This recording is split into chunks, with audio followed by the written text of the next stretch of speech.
오늘 함께 보실 하나님의 말씀 고린도전서 7장 8절부터 16절까지의 말씀. 내가 결혼하지 아니한 자들과 과부들에게 이르노니 나와 같이 그냥 지내는 것이 좋으니라. 만일 절제할 수 없거든 결혼하라. 정욕이 불같이 타는 것보다 결혼하는 것이 나으니라. 결혼한 자들에게 내가 명하노니 명하는 자는 내가 아니요 주시라.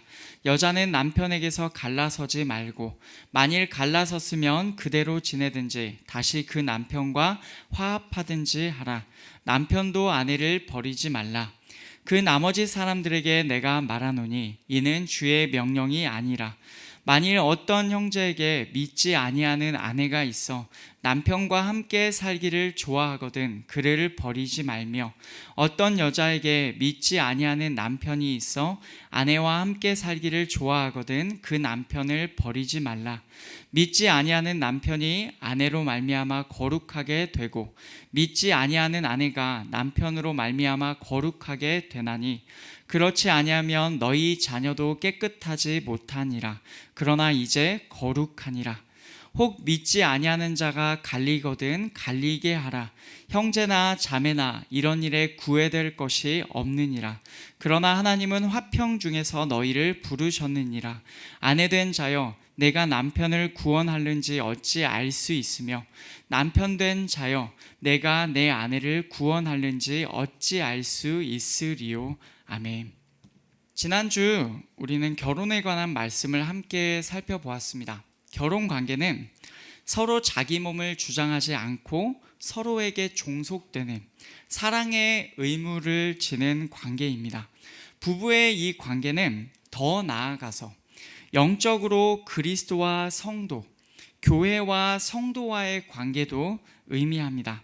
오늘 말씀은 결혼관계의 연장선 상에서 재혼과 이혼의 문제를 다룹니다. 재혼은 결혼을 다시 하는 것을 의미합니다. 이혼은 결혼관계를 끝내고 부부가 갈라서는 것을 말하죠.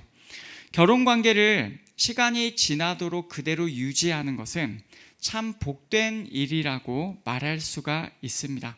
그런데 여러 가지 상황들로 결혼관계가 유지되지 못할 때가 있습니다. 바로 그럴 때 오늘 말씀에서 나오는 재혼과 이혼의 문제가 부각되는 것이죠. 우리가 우리의 문화권에서 굉장히 이런 내용들을 교회에서 이야기하기를 굉장히 금기시하는 경우가 많이 있습니다. 그러나 재혼과 이혼, 그리고 더 나아가서는 결혼에 관한 말씀은 성경에서 분명히 이야기하고 있는 말씀이라서 우리가 언젠가 한 번은 반드시 이 내용을 듣고 이것에 관하여 정확하게 알고 나아가야 할 줄 그렇게 생각합니다. 재혼이나 이혼에 관한 기본적인 바울의 태도는 예수님의 가르침과 일치합니다. 마태복음 19장을 보면 이혼과 재혼에 관한 예수님의 말씀이 나와요. 바리새인들이 예수님께 나와서 묻습니다. 사람이 어떤 이유가 있으면 아내를 버리는 것이 옳습니까? 그러자 예수님께서 말씀하십니다. 예수께서 대답하여 이르시되 사람을 지으신 이가 본래 그들을 남자와 여자로 지으시고 말씀하시기를 그러므로 사람이 그 부모를 떠나서 아내에게 합하여 그 둘이 한 몸이 될지니라 하신 것을 읽지 못하였느냐. 그런즉 이제 둘이 아니요 한 몸이니 그러므로 하나님이 짝지어 주신 것을 사람이 나누지 못할지니라 하시니. 아멘. 사람을 지으신 하나님께서 그들을 남자와 여자로 만드시고 결혼을 만드셨습니다. 남자와 여자 둘이 한 몸이 된다고 하셨으니 하나님께서 짝지어 주신 것을 사람이 나누지 못합니다. 예수께서는 여기서 이혼은 허락되지 않는 것이라는 기본적인 말씀을 하신 거예요. 그러자 바리새인들이 다시 한번 물어요. 모세는 왜 이혼 증서를 쓰고 이혼을 하라고 말했느냐며 묻습니다. 예수께서는 또 대답하십니다. 8절을 보시면 예수께서 이르시되 모세가 너희 마음의 완악함 때문에 아내 버림을 허락하였거니와 본래는 그렇지 아니하니라. 내가 너희에게 말하노니 누구든지 음행한 이유 외에 아내를 버리고 다른 데 장가드는 자는 간음함이니라. 아멘. 예수님께서 말씀하시기를 모세는 사람의 마음의 완악함 때문에 이혼을 허락해 주었다고 하십니다. 원래는 이혼은 안 되는 것입니다. 누구든지 음행한 이유 외에 아내를 버리고 다른 사람과 결혼을 하면 그것은 간음입니다. 예수님께서는 정말로 이혼을 허락하지 않으셨어요. 다만 한 가지 이혼이 허락되는 경우가 있는데 그것은 음행입니다. 배우자가 결혼이라는 언약을 저버리고 음행을 저질렀을 때 그때는 이혼이 성립됩니다. 예수님의 이 가르침을 바울 역시도 기본적으로 가지고 있어요. 오늘 말씀의 전제라고 하겠습니다. 그 내용 위에서 바울은 구체적인 경우들을 오늘 말씀에서 언급하는 것입니다. 크게 보면 오늘 말씀에서는 세 가지 경우가 언급됩니다. 8절과 9절에서 결혼하지 아니한 자들과 과부들, 즉 현재 결혼 상태에 있지 않은 자들이 나옵니다. 10절과 11절은 결혼한 자들인데 예수님을 믿는 자들끼리 결혼한 자들을 의미합니다. 12절부터 16절에서는 그 나머지 사람들이며 내용을 보면 불신 결혼을 한 자들의 경우가 나옵니다. 바로 그 경우에 고린도 교회 성도들이 어떻게 해야 할지에 관하여서 바울은 말하고 있는 거예요. 역시 이 말씀은 고린도 교회에 주는 바울의 편지이지만 우리는 교회의 역사 안에서 이 편지를 하나님의 말씀으로 받아왔습니다.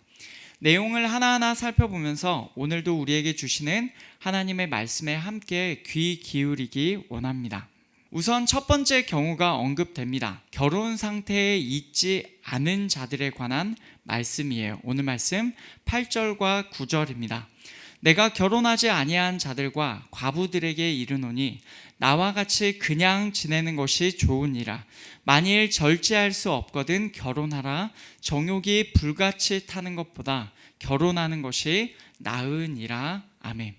결혼하지 않은 자들과 과부들, 여러분 이것은 기본적으로 현재 결혼 상태에 있지 않은 자들입니다. 과부는 남편을 잃고 혼자 사는 여자를 말하죠. 바울은 이들에게 만약 그들이 자신과 같이 지낸다면 그것이 그들에게 좋다고 말합니다. 바로 앞 구절에서 바울은 이렇게 말한 적이 있었어요. 7절을 보시면 나는 모든 사람이 나와 같기를 원하노라. 그러나 각각 하나님께 받은 자기의 은사가 있으니 이 사람은 이러하고 저 사람은 저러하니라. 모든 사람이 자신과 같기를 원한다고 하였어요. 독신으로서 결혼하지 않고 사는 삶, 이 삶을 살기를 원한다고 그렇게 말하는 거죠. 그러나 각자가 하나님께로부터 받은 은사가 다르다고 합니다. 자신처럼 독신으로 사는 것도 은사인데 그 은사를 받은 자는 몸의 욕구에 얽매이지 않을 것입니다. 즉 하나님께 은사를 받은 자는 그렇게 살 수 있다는 것을 바울은 말하고 있는 거예요. 아무나 그렇게 사는 것이 아니라 하나님께 은사를 받은 자가 이렇게 살 수 있다. 그러나 각각 하나님께 받은 것이 다르니까 너희의 부르심대로 그렇게 해라 라고 하는 거죠. 다만 내가 원하는 것은 그 성적인 욕구에 얽매이는 삶이 아니기를, 그렇게 살기를 원한다 라고 하는 겁니다. 바로 뒤에 이어지는 오늘 본문에서도 그 의미로 읽어야 합니다. 결혼하지 않은 자들, 과부들이 만약 하나님께 은사를 받았다면 독신으로 지내는 것이 좋습니다. 그러나 은사를 받지 않았으며 몸의 욕구를 자제할 수가 없으면 바울은 결혼하라고 명령합니다. 몸의 욕구로 불타는 것보다 결혼하는 것이 더 좋다고 해요. 그렇다는 말은 지금 이 상황에서 결혼 내지 재혼이 가능하다는 말을 하고 있는 것입니다. 두 번째로 바울은 10절과 11절에서 예수님을 믿는 자들끼리 결혼한 자들의 경우를 언급합니다. 결혼한 자들에게 내가 명하노니 명하는 자는 내가 아니요 주시라. 여자는 남편에게서 갈라서지 말고 만일 갈라섰으면 그대로 지내든지 다시 그 남편과 화합하든지 하라. 남편도 아내를 버리지 말라. 아멘. 그냥 이렇게만 읽으면 아예 결혼한 자들이라고만 읽히죠. 그런데 12절부터 나오는 내용을 보면 이 사람들은, 지금 여기 나오는 10절과 11절의 사람들은 고린도 교회 안에 있는 결혼한 자들을 의미합니다. 고린도 교회 안에 있는 자들이에요. 그 말은 믿는 자들끼리 결혼한 경우를 말합니다. 그들에게 바울은 주님의 명령을 줍니다. 그것은 여자가 남편에게서 갈라서지 말고 남편도 아내를 버리지 말라는 두 가지 명령이에요. 서로 예수님을 믿는 자들끼리 결혼을 하였다면 서로가 갈라서지 말고 서로를 버리지 말아야 합니다. 처음에 우리가 보았던 것처럼 하나님께서 짝지어 주신 것을 사람이 나누지 못할 것입니다. 만약에 갈라섰다면, 이미 갈라섰다면 갈라선 대로 결혼하지 않은 자로 그냥 남아서 살든지, 아니면 그 남편과 다시 화해해야 합니다. 이것이 성경의 가르침이에요. 물론 음행의 경우는 전혀 다르지만 음행의 경우가 아니라면 믿는 자들은 이혼하지 말아야 합니다. 그러면 이 내용이 고린도 교회를 향하여 왜 선포되었을까요? 당시 고린도 교회에서는 결혼관계 안에서도 금욕을 해야 한다라는 주장이 있었던 것으로 보입니다. 지난주에 예를 든 것처럼 지금이 성적인 만족을 누릴 때냐, 부부관계에 집중하기보다 하나님께 집중하자, 이런 구호들이 유행했던 것으로 생각됩니다. 그런 배경에서 보면 금욕을 위하여 이혼을 장려하는 분위기까지 아마 이 교회의 분위기가 이어졌을 수가 있습니다. 요즘에 벌어지는 그런 이혼이 아니라 정말로 주를 위하여 이혼한다라는 분위기가 혹시라도 있었을 수가 있습니다. 그런 상황에서 바울은 아주 선명하게 주님의 명령을 전해요. 갈라서지 말라, 버리지 말라. 하나님께서는 사람의 그 어떤 좋은 이유를 위해서라도, 그 어떤 선한 이유를 댄다고 할지라도 이혼을 장려하신 적이 없습니다. 하나님께서 짝지어 주신 것을 사람이 나눌 수 없는 것입니다. 이제 바울은 세 번째 경우로 그 나머지 사람들을 언급합니다. 이 사람들은 어떤 사람입니까? 부부 중 한쪽은 예수님을 믿는 자이고 다른 한쪽은 예수님을 믿지 않는 자의 경우입니다. 우리가 흔히 말하기를 불신 결혼이라고 하는 그 경우입니다. 그 나머지 사람들에게 내가 말하노니 이는 주의 명령이 아니라, 만일 어떤 형제에게 믿지 아니하는 아내가 있어 남편과 함께 살기를 좋아하거든 그를 버리지 말며, 어떤 여자에게 믿지 아니하는 남편이 있어 아내와 함께 살기를 좋아하거든 그 남편을 버리지 말라. 아멘. 믿지 아니하는 아내나 남편이 믿는 배우자와 살기를 좋아합니다. 그런 경우에, 그러면 믿는 배우자는 믿지 않는 아내나 남편을 버리지 말아야 합니다. 이것이 기본적인 명령이에요. 불신 결혼이라 할지라도 불신자가 결혼 관계를 원한다면 그 사람을 내치지 말아야 한다는 뜻입니다. 그런데 이 표현에 있어서 우리가 오해할 만한 내용이 있습니다. 나머지 사람들에게 내가 말하노니 라고 하면서 이는 주의 명령이 아니라 라고 하는 표현이 그것입니다. 이 표현은 예수님께서 직접 이것에 관하여서 말씀하신 적, 명령하신 적은 없다라는 의미로 받아야 합니다. 그러면 주님의 명령이 아니라 바울의 생각이라고 읽히죠. 사실은 그런 뜻이 아닙니다. 오히려 우리는 이 편지 전체를 하나님의 말씀으로 봤기 때문에 이 표현에 나오는 이 모든 것 역시도 하나님의 말씀으로 받아야 하는 것이죠. 그러면 이 표현은 이런 뜻입니다. 사실 원칙적으로는 예수님을 믿는 자에게 있어서 불신 결혼은 허락되지 않습니다. 우리가 잘 알듯이 구약의 율법에서 하나님을 섬기지 않는 이방인과의 결혼은 금지되었습니다. 아주 험악한 처벌을 받을 정도로 정말로 금지되어 있었습니다. 또한 신약에서도 고린도후서 6장에서 바울은 이렇게 말하였습니다. 너희는 믿지 않는 자와 멍에를 함께 매지 말라. 의와 불법이 어찌 함께하며 빛과 어둠이 어찌 사귀며 그리스도와 벨리알이 어찌 조화되며 믿는 자와 믿지 않는 자가 어찌 상관하며 하나님의 성전과 우상이 어찌 일치가 되리요. 우리는 살아계신 하나님의 성전이라.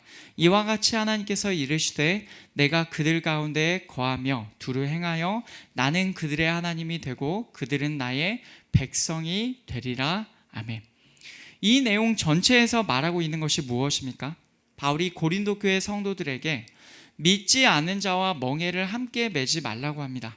이 표현이 고린도 후서에서 그 맥락에서 꼭 예수님을 믿지 않는 자와 결혼하지 말라는 뜻으로 읽히는 것은 아닙니다. 그러나 더 넓게 보면 이 표현은 오히려 믿지 않는 자와 철저하게 구별을 하라는 뜻입니다. 하물며 믿지 않는 자와의 결혼은 얼마나 크게 멍에를 지는 행동입니까? 그렇게 보면 그러니 우리는 구약의 율법에서도 신약에서도 불신 결혼이 원칙적으로는 불가하다라는 사실로 읽어야 합니다. 그러나 원칙적으로는 그렇지만 이 경우에는 결혼 전에 그 결혼을 하려고 하는 사람에게 이 말씀을 주는 게 아닙니다. 이미 믿지 않는 자와 결혼한 믿는 자들에게 이 말씀을 주는 거예요. 이미 그렇게 결혼한 경우를 상정하고 그들에게 말을 하는 겁니다. 믿지 않는 자가 믿는 배우자와 함께 살기를 좋아한다면 믿지 않는 배우자를 버리지 말아야 합니다. 그 이유를 바울은 14절에서 이렇게 제시해요. 믿지 아니하는 남편이 아내로 말미암아 거룩하게 되고 믿지 아니하는 아내가 남편으로 말미암아 거룩하게 되나니 그렇지 아니하면 너희 자녀도 깨끗하지 못하리라. 그러나 이제 거룩하니라. 아멘. 이 내용을 보면 이렇습니다. 믿지 않는 남편이 아내로 거룩하게 되고 믿지 않는 아내가 남편으로 인하여 거룩하게 된다고 해요. 그렇지 않으면 앞에 나오는 표현대로 하지 않으면 즉 믿지 않는 배우자를 버리고 이혼한다면 너희 자녀도 깨끗하지 못하다고 해요. 부정결하다라는 뜻입니다. 그런데 이제는 거룩하다고 하죠. 여러분 이 말이 무슨 말입니까? 믿지 않는 남편이 아내가 배우자로 말미암아 거룩하게 된다고 하고 그렇게 안 하면 너희 자녀도 부정결하다고 하고 그러나 이제 거룩하대요. 여러분 이 말 굉장히 수수께끼 같습니다. 이 말이 무슨 뜻입니까?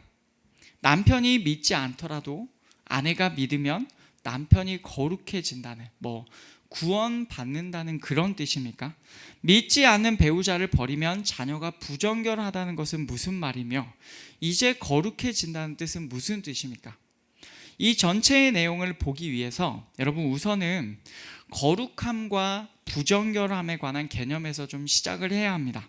잠깐 구약의 레위기로 돌아가서 거룩함과 속됨 그리고 정결함과 부정결함에 대해서 우리가 잠깐 살펴보려고 합니다.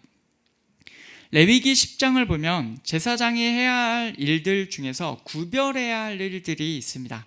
레위기 10장 10절을 보시면 그리하여야 너희가 거룩하고 속된 것을 분별하며 부정하고 정한 것을 분별하고 이렇게 되어 있죠. 거룩함과 속됨을 구별해야 합니다. 그리고 부정결함과 정결함을 구별해야 합니다. 여러분 거룩함은 여러분이 잘 아시는 대로 거룩하신 하나님께 속한 영역입니다. 사람의 영역이 아니에요. 속됨은 무엇입니까? 이것은 사람에게 속한 영역입니다. 기본적으로 사람은 스스로 하나님께 속한 영역인 거룩함의 상태로 될 수가 없는 것입니다. 이게 기본이에요. 사람은 속됨의 영역에 속하여 있습니다. 속됨이라는 표현을 우리가 기본적으로 이것을 부정적인 느낌으로 읽을 수가 있지만 엄밀하게는 중립적인 용어입니다. 이 속됨의 영역은 또다시 두 가지로 나뉠 수가 있어요. 정결함과 부정결함입니다. 이 두 가지는 모두 사람의 영역에 속한 영역이기 때문에 우리는 정결함의 상태에 있을 수도 있고 부정결함의 상태에 있을 수도 있는 것입니다. 구약에 따르면 이 개념이 기본적으로 주어지는 거예요. 이 둘 중에서 구약 시대에 하나님께 나아가는 자가 반드시 유지해야 될 상태가 무엇입니까? 부정결함이 아니라 정결함입니다. 부정결한 자는 거룩하신 하나님께 도저히 어울리지가 않습니다. 우리가 하나님께 나아가려면 우리가 스스로 거룩함의 상태까지 이룰 수는 없지만 적어도 하나님께 나아가려면 정결함의 상태로 나아가야 했던 것입니다. 부정결한 자는 거룩하신 하나님께 도저히 어울리지 않는 것이죠. 그래서 정결 예식을 거치고 까다로운 단계를 거쳐서 정결하게 되어야 하는 것입니다. 그러나 사람이 아무리 애써도 정결함의 상태에서 거룩함까지 사람의 힘으로 이룰 수는 없습니다. 그러면 사람이 어떻게 거룩해질 수 있습니까? 스스로의 어떠함으로는 안 되는 것입니다. 고린도전서 6장 말씀에 그 답이 있었어요. 너희 중에 이와 같은 자들이 있더니 주 예수 그리스도의 이름과 우리 하나님의 성령 안에서 씻음과 거룩함과 의롭다 하심을 받았느니라. 아멘. 아까 그 정결과 부정결함의 개념은 구약적인 개념이었고 이제 그 연장선 상에서 신약으로 넘어옵니다. 신약에서는 예수님의 이름과 하나님의 성령 안에서 씻겨졌고 거룩해졌다고 합니다. 바꿔 말하면 성도는 예수님과 성령님 안에서 씻겨졌어요. 정결 예식을 거쳤고 우리는 거룩하게 구별된 것입니다. 그래서 우리는 고린도후서 7장 1절 말씀에서처럼 우리 자신을 부정결함에서 멀리해야 하는 거예요. 그런즉 사랑하는 자들아, 이 약속을 가진 우리는 하나님을 두려워하는 가운데서 거룩함을 온전히 이루어 육과 영의 온갖 더러운 것에서 자신을 깨끗하게 하자. 아멘. 하나님을 두려워하는 가운데서 거룩함을 온전히 이루면서 육과 영의 온갖 더러운 것에서 우리를 깨끗하게 해야 합니다. 바꿔 말하면 온갖 부정결함에서 이제는 우리를 깨끗하게 해야 하는 거예요. 이제는 예수님과 성령님 안에서 거룩하게 되는 길이 열렸습니다. 그러니 우리는 계속해서 우리 자신을 정결하게 만들어야 할 것입니다. 바로 이것이 거룩함과 부정결함의 개념이에요. 이 개념을 가지고 다시 오늘 말씀 14절을 보겠습니다. 믿지 않는 남편이 아내로 거룩하게 되고 믿지 않는 아내가 남편으로 거룩하게 된다고 합니다. 이것은 정말로 믿는 아내나 남편으로 인하여 그 사람의 상태 자체가 거룩하게 된다는 것을 그 의미로 여기서 얘기하는 게 아니에요. 믿는 아내나 남편이 사람을 거룩하게 하시는 예수님과 성령님의 역할을 할 수가 없습니다. 다만 믿는 배우자를 통하여서 하나님의 영역인 거룩함, 그 구별된 영역을 알게 되고 접하게 될 수는 있겠죠.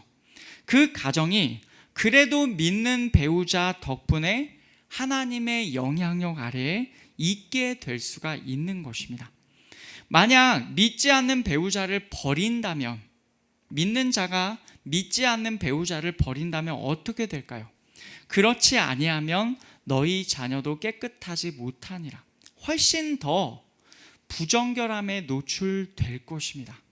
아예 하나님과 아예 거리가 먼 생활을 세상에서 하게 될 것입니다. 그러나 예수님을 믿는 배우자와 함께 있다면, 부모 중 한 명이 그래도 믿는 자라면 그래도 하나님을 가까이 하게 될 가능성이 더 있다는 뜻입니다. 그렇게 믿지 않는 배우자를 버리지 않을 때 그 자녀까지도 구별된 환경에서 거할 수가 있게 됩니다. 이것이 14절의 의미입니다. 그러나 이제 만약에 바울의 명령대로 그렇게 행하였을 때 버리지 않으면 그래도 거룩한 그 하나님 앞에서 구별된 환경에 그들이 그래도 노출될 수가 있다라는 얘기를 여기서 하고 있는 거예요. 그런데 15절에서는 반대의 경우를 말합니다. 혹 믿지 아니하는 자가 갈리거든 갈리게 하라. 형제나 자매나 이런 일에 구애될 것이 없느니라. 그러나 하나님은 화평 중에서 너희를 부르셨느니라. 아멘. 만약에 아까는 앞에서는 믿는 배우자가 믿지 않는 배우자를 버리지 말라라고 하였죠. 여기서는 반대의 경우입니다. 만약 믿지 않는 배우자가 믿는 배우자와 갈라서는 것을 원한다면 갈라서라고 합니다. 바울은 믿는 자가 믿지 않는 배우자를 버리지는 말라라고 하였지만 반대의 상황은 허락합니다. 그러면서 그 이유가 나오는데 형제나 자매나 이런 일에 구애될 것이 없다고 해요. 이런 일에 얽매일 것이 없대요. 이 말은 믿는 형제나 자매가 믿지 않는 배우자 때문에 결혼관계로 얽매이지 않아도 된다는 말입니다. 이 경우는 어떤 말이냐? 결혼 생활이 합법적으로 종료되었다는 뜻입니다. 믿지 않는 배우자와 내가 이혼했으니까 다시 재혼하려면 그 사람이랑 합하여야지 라는 생각 때문에 괴로워할 필요가 없다는 뜻입니다. 이제는 그 믿지 않는 사람이 원해서 이혼을 한 경우면 그 사람이랑은 완전히 종료가 되었다라는 것을 얘기하고 있는 거예요. 여기서 바울은 꼭 거기에 매일 필요가 없다면서 굉장히 편안하게 말을 하죠. 그러나 바울은 덧붙여요. 하나님께서 화평 중에서 너희를 부르셨느니라. 비록 바울은 믿지 않는 배우자가 이혼을 원할 때 그것을 허락하였지만 그럼에도 그 배우자와 갈라서지 않고 화평 가운데 있기를 원하였어요. 그 이유가 16절에 나옵니다. 함께 읽겠습니다. 아내된 자여 내가 남편을 구원하는지 어찌 알 수 있으며 남편된 자여 내가 내 아내를 구원하는지 어찌 알 수 있으리요. 아멘. 믿지 않는 남편이나 아내를 참고 화평 가운데 거하는 중에 혹시라도 그를 구원하는지 혹시라도 그를 구원할 수도 있다는 거예요. 그가 정말로 구원받을 수도 있다는 것입니다. 정말로 하나님께서 믿지 않는 배우자를 구원하시기 위하여 붙여주신 것인지를 우리가 정확히 알지 못하기 때문에 가능하다면 화평 안에서 결혼관계를 유지하라고 바울이 권하고 있습니다. 믿지 않는 배우자가 이혼을 원할 때 이것은 합법적으로 결혼관계가 끝나게 되는 일이지만 그의 구원을 위하여 하나님께서 혹시라도 둘을 붙여주신 것일 수 있기 때문에 이미 결혼했다면 가능하다면 갈라서지 말아야 한다는 말을 하고 있는 거예요. 쉽게 말해서 불신결혼의 경우에는 믿지 않는 자와 그리고 자녀의 구원을 위하여 이혼하지 말아야 합니다. 이것이 오늘 말씀의 내용이에요. 요약해보면 이렇습니다. 결혼 상태에 있지 않은 자들은 독신이 권장되지만 부르심에 따라 결혼이나 재혼이 가능합니다. 믿는 자들끼리 결혼한 자들은 이혼하지 말아야 하고 혹시 이혼한 후에 다시 재혼하려면 자신의 배우자와 원래 배우자와 화해하는 것으로 재결합하는 것으로만 가능합니다.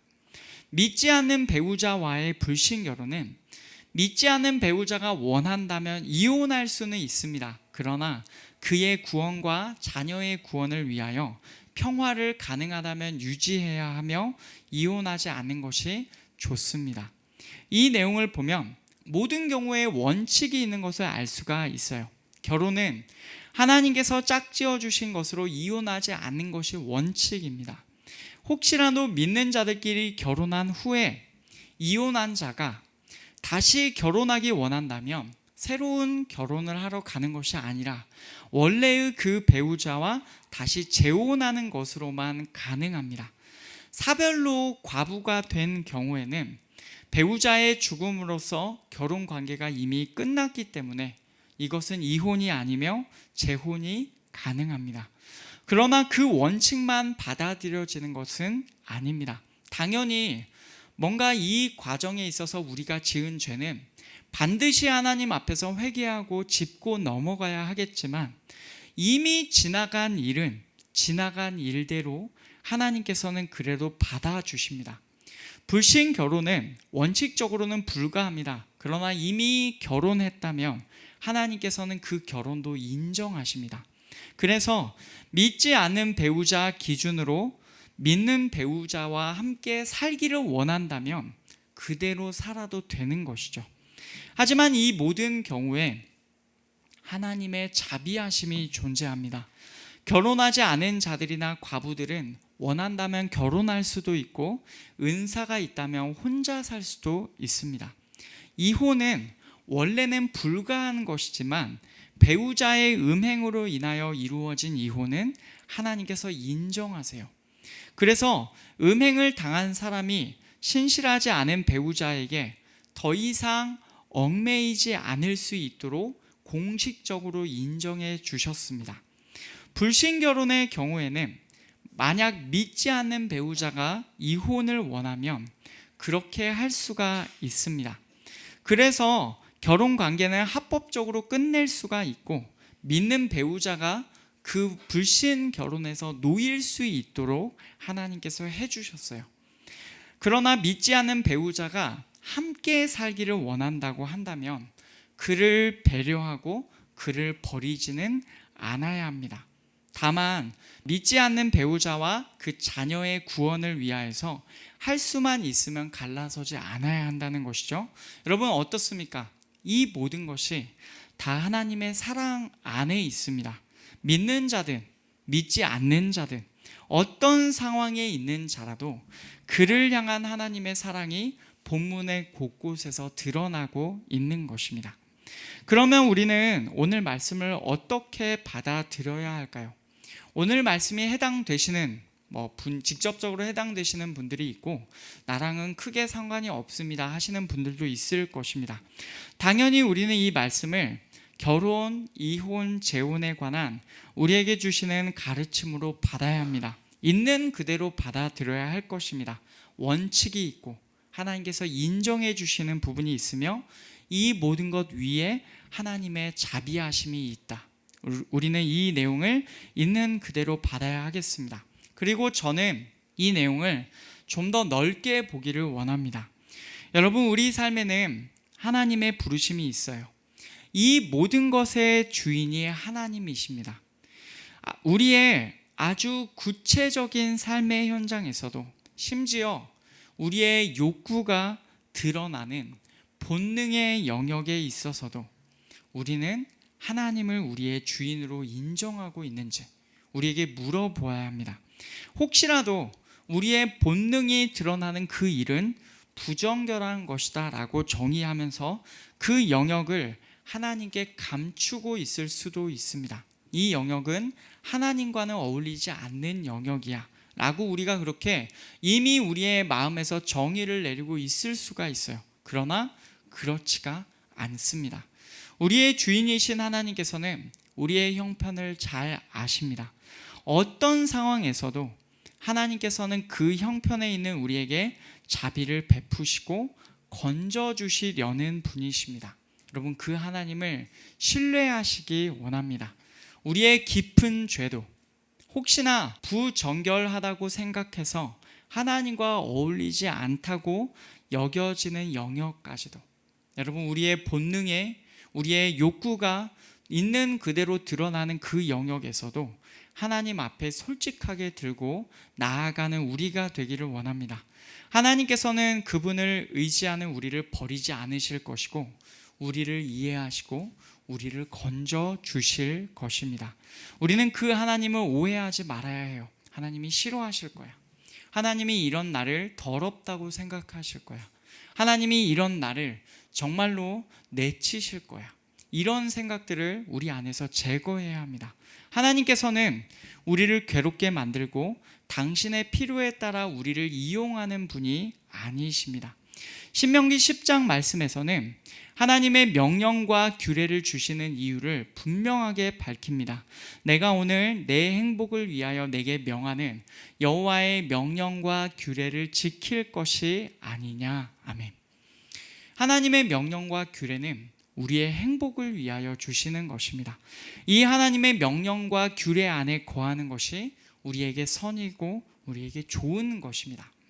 예수님께서도 이렇게 말씀하셨어요. 마태복음 11장을 보시면 수고하고 무거운 짐진 자들아 다 내게로 오라. 내가 너희를 쉬게 하리라. 나는 마음이 온유하고 겸손하니 나의 멍에를 메고 내게 배우라. 그리하면 너희 마음이 쉼을 얻으리니 이는 내 멍에는 쉽고 내 짐은 가벼움이라 하시니라. 아멘.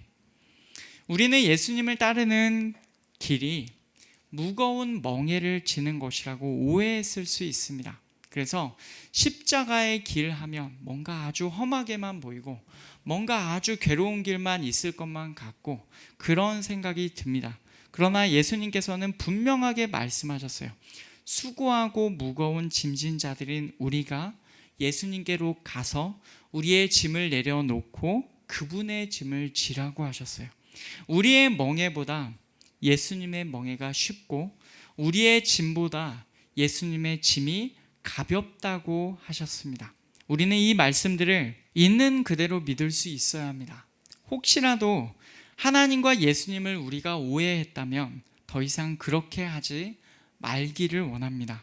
그분은 우리에게 자비를 허락하시기 위하여서 모든 것을 감당하셨어요. 사랑 때문에 그 일을 하셨습니다. 우리에게 자유를 주시기 위하여 예수께서 그 모든 일을 감당하셨습니다.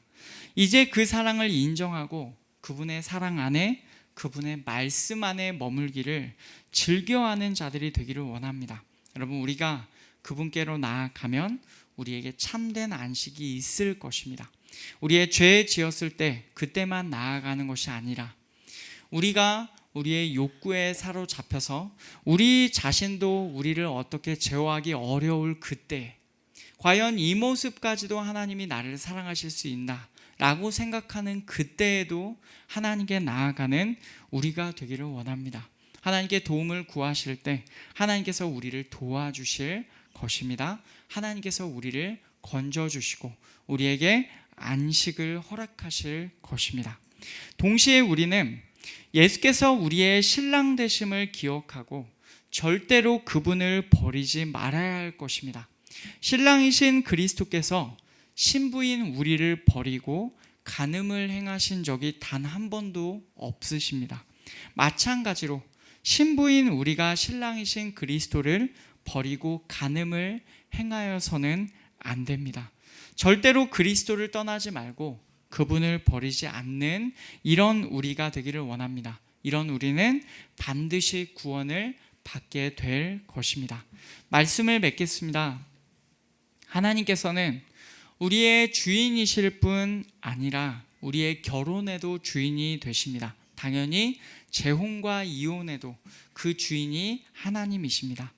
음행한 이유 없이는 이혼이 불가하다는 원칙과 또 이미 지나간 일은 그대로 인정해 주심을 하나님 앞에 자복하며 회개하고 또 하나님께 나아가면 하나님께서 인정해 주신다는 사실을 기억하시기 원합니다. 게다가 이 모든 일 위에 우리 위에 하나님의 자비하심과 하나님의 사랑하심이 있다는 것을 여러분 잊지 마시기를 원합니다. 더 이상 그분과 그분의 말씀과 그분의 의도를 오해하지 맙시다. 이제는 우리를 사랑하시는 하나님께 우리의 가장 숨기고 싶은 영역까지도 솔직하게 보여드립시다.